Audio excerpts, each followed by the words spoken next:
Welcome back to another episode of Crunchy's Closet, the only internet show where I get to say whatever the I want.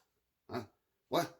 Well, I can't say what the Like most of you, I've spent the last few weeks with nothing to do but watch TV and pretend to be an ant on Facebook.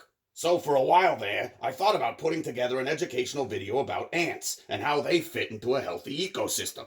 But I've done educational videos 2 weeks in a row now, which borders dangerously close to a violation of my parole. So this week we're gonna switch gears and talk about some low-stakes pop culture stuff. And hey, I've been thinking, you know who's kind of a terrifying monster? Yoda.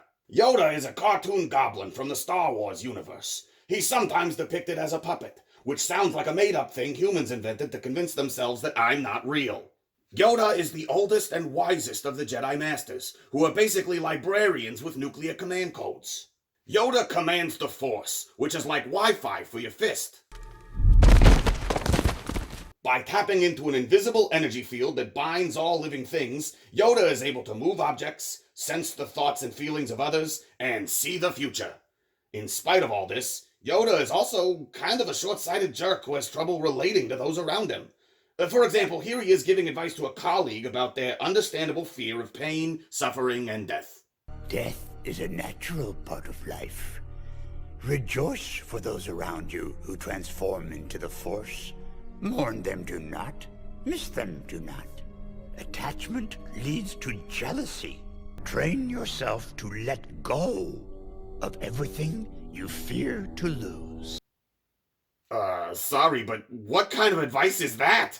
You know how vampires get more evil as they age? When you've seen thousands of people born, grow up, and die while you remain mostly the same, it's a lot easier to shrug and say, well, that's what happens to everyone eventually. What difference does it make if it happens now or later? It's not like anyone's even going to remember this a century from now. Well, that's Yoda. Yoda lives for 900 years, and he spent most of it killing folks with a laser sword. Of course he thinks it's stupid to get attached to people. Life for him is brutal and short for everyone but Yoda. From his perspective, all these kids he's training may as well be dead by lunchtime. Do you think Yoda gives a shit about this kid? Oh, look at that, I can say shit.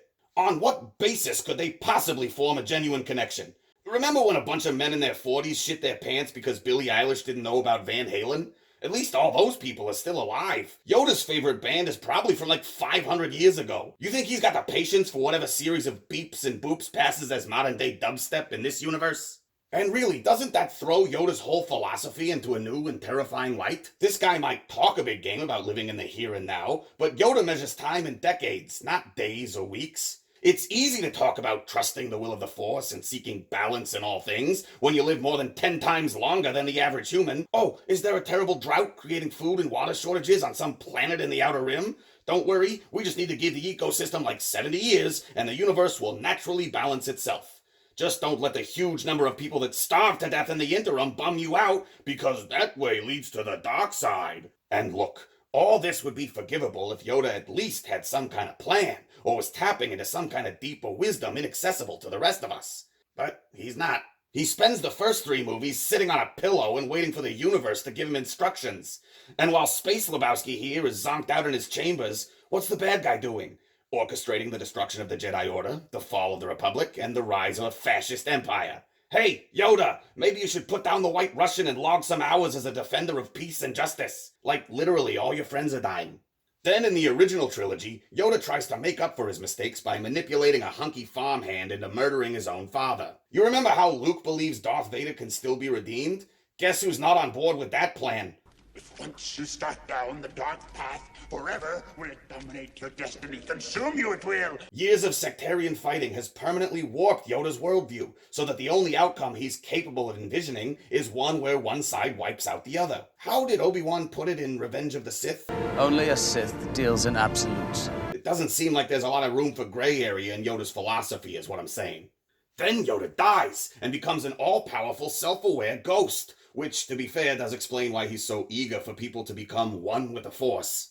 Yoda essentially gets to live forever, using the collective energy of every person in the universe as fuel for whatever display of godlike power it strikes his fancy to create. Newsflash, Fingerbrain. Most people don't get to do that.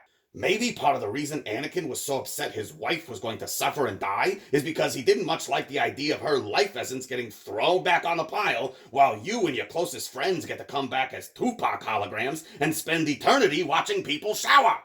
So, that's Yoda. An immortal parasite who pulls the strings of those who are alive and feeds off the energy of those who are dead. Yoda is what you get when somebody spills a vodka tonic on Gizmo. In any other film series, the story would be about finding a magic knife to kill this guy. But in Star Wars, he's what passes as one of the kindest, wisest beings in the galaxy. But don't think I'm fooled just because he has the same voice as Fozzie Bear. Yoda is a terrifying monster. An inhuman homunculus that can't understand the subtle intricacies of human emotion, and instead tries to twist the galaxy into acting as a battery for his deathless eternity. All in the supposed name of some vaguely defined cosmic good. And yes, this is all because I auditioned for the role but didn't get it. Well, thanks for joining me for another edition of Crunchy's Closet. Thanks for putting up with this nonsense. Stay safe, take care of each other, and I will see you next time, just as soon as I figure out how to get it to let me say